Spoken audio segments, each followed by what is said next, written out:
Actually, one of the most extraordinary parts of the book is when she talks about the trans community in a really fulsome way. Because I would say in this moment, Democrats are now scared to death of that issue, given how it's been weaponized in past elections. Can I actually read that part, Clay? Please do. Yeah. I So need to know it's that because that was one of the grandest mistakes that I would think her team made by not addressing that they them ad. I'm still mhm. stunned that they didn't respond to that. And they used the trans issue. They're still using it now. You see it happening with the governor's race in New Jersey to try and scare people. So yeah, please read that part, Eva. Yeah, they're doing it here in Virginia too. And I don't know if they can go back to the well on this issue and be as effective as they were before. I think there's like so many times you can beat this cultural issue because ultimately Americans have cost of living concerns that trump this. But in the book, page 225, she says, "This is a community with which I have a deep connection. I know transgender people. I know the parents of transgender kids, beloved kids just like any other.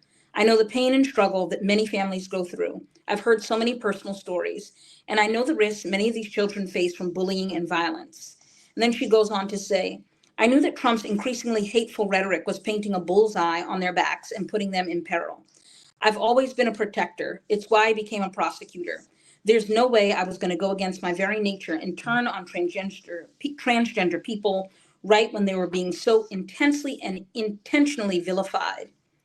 I do not regret my decision," she later says, "to follow my protective instincts.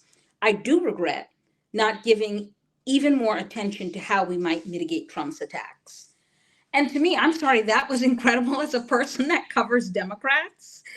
Yes. You cannot get a Democrat right now to say in such clear terms, or very few, that they are, as she frames it, deeply worried about the trans community and the demonization that they have to confront.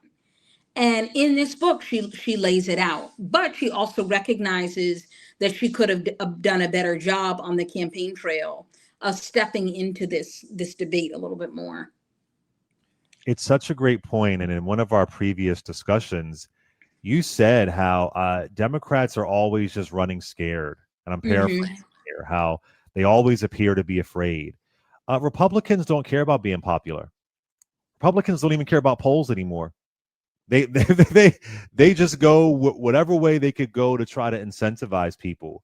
And that's really good to hear that because I mean, it was relentless, the they them ad.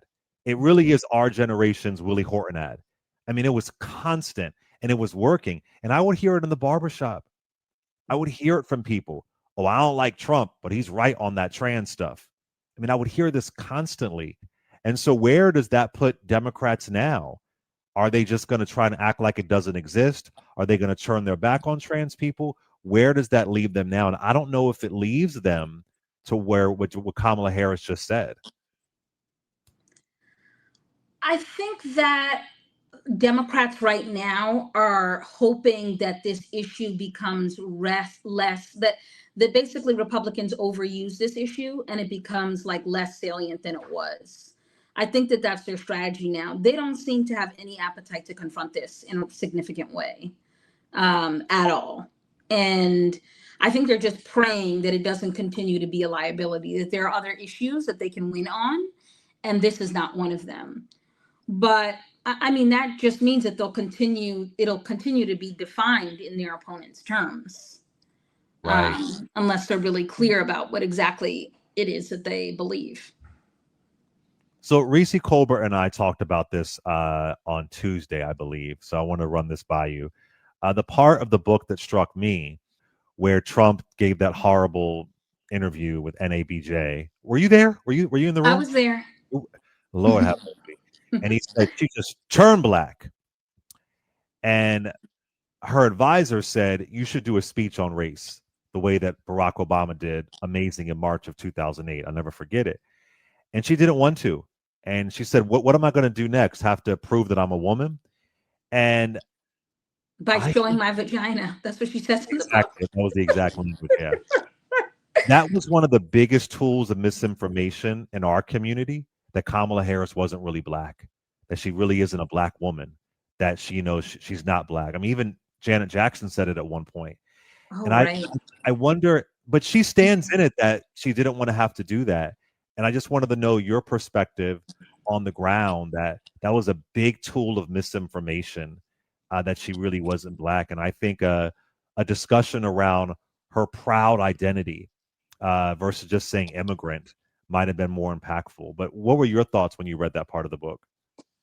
Clay, that's so interesting how you say that, because I thought on the campaign trail that she was just being careful and she didn't want to talk about it, or she was being advised to downplay it, That's what to I thought. downplay identity. But actually, Yeah. in her telling, it was her own decision that she did not want to be dragged into the his terms, right? Her opponent's terms of the debate.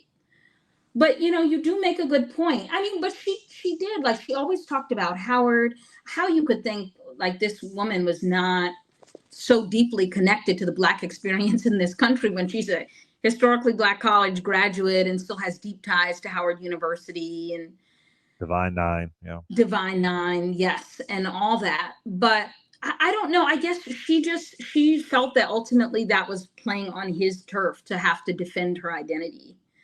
And so, but you're right that it was a big source of misinformation in our community. This idea that this woman that was so clearly a black woman was somehow not black. Yeah, there was that misinformation in some spaces. Yeah, when it happened to Obama, he took it head on. He took it Hmm. head on and tackled it head on. And it's sad that we live in a world where black candidates have to define themselves in that way. We should not live in that world, but sadly, that's just where we are. Listen, I think she has, but I was with you. I thought that it was her team saying, "Don't talk about it too much. Don't make it an issue. It isn't about race." When sadly, we see that it is. Before you go, tell us. I love to know this from you. What are you hearing now? I'm hearing folks are suddenly waking up and seeing the Trump light. I don't know how they couldn't see it after 2020, after January 6th, but what do I know? But I'm hearing that people are finally getting it and the American people are waking up. But I'd love to know, what are you seeing on the ground? Is that accurate? Or from your perspective, what are you seeing? I think it's mixed. I think that there are some people who might have regrets, but President Trump also has a deep bench of support all throughout this country. Some would argue the conservative movement, especially in the wake of Charlie Kirk's death, is still ascendant, and that they are drawing in more diverse voters. I am covering the Virginia governor's race. I often go to Winsome Sears event. She is the current lieutenant governor of Virginia, running for Black woman. governor. She's a black woman. She's a Jamaican American immigrant, and a lot of conservatives of color show up to her events. And these are some voters who joined the conservative movement as a result of the MAGA movement. And so I still think that if Democrats are worried about that, those constituency voters of color, I mean, so important to their coalition, they still have good reason to worry. And I think that they are right to focus pretty with a lot of discipline on these cost of living issues. I think that Mamdani sort of is modeling that playbook in New York City.